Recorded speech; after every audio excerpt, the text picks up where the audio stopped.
ప్రతిపక్ష హోదా లేదని రాని జగన్, ప్రతిపక్ష హోదా ఉన్న రాని కేసీఆర్.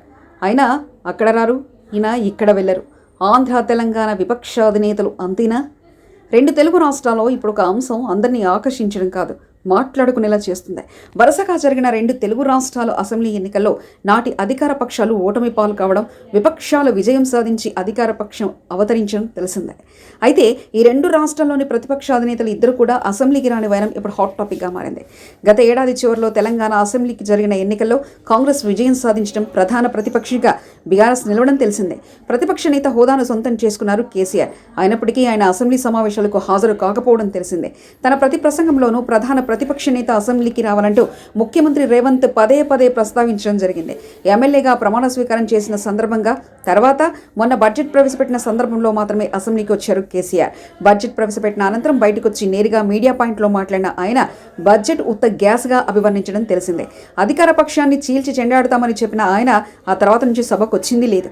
ప్రతిపక్ష నేతగా అసెంబ్లీకి వచ్చి అధికార పక్షం చేసే తప్పుల్ని ఎత్తి చూపడం, తమ ప్రభుత్వం సాధించిన విజయాలను చెప్పుకోవాల్సిన అవసరం ఉంది. కానీ అలాంటి పని చేయని కేసీఆర్ విమర్శలకు గురవుతున్నారు. తెలంగాణలో ఇలాంటి పరిస్థితి ఉంటే ఏపీలో అందుకు భిన్నమైన సీన్ కనిపిస్తుంది.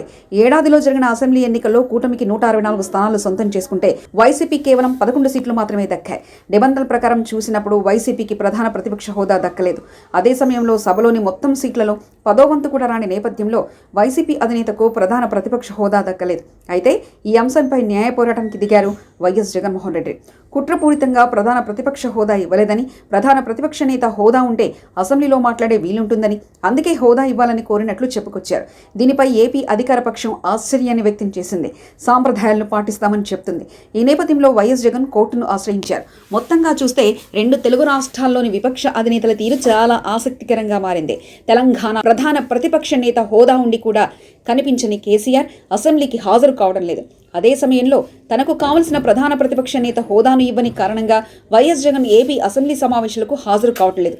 మొత్తానికి హోదా ఉన్నా లేకున్నా సభకు మాత్రం రాని గత పాలకుల తీరు హాట్ టాపిక్గా మారింది. మరిన్ని కథనాల కోసం సబ్స్క్రైబ్ చేసుకోండి మీ అక్షర శిల్పం.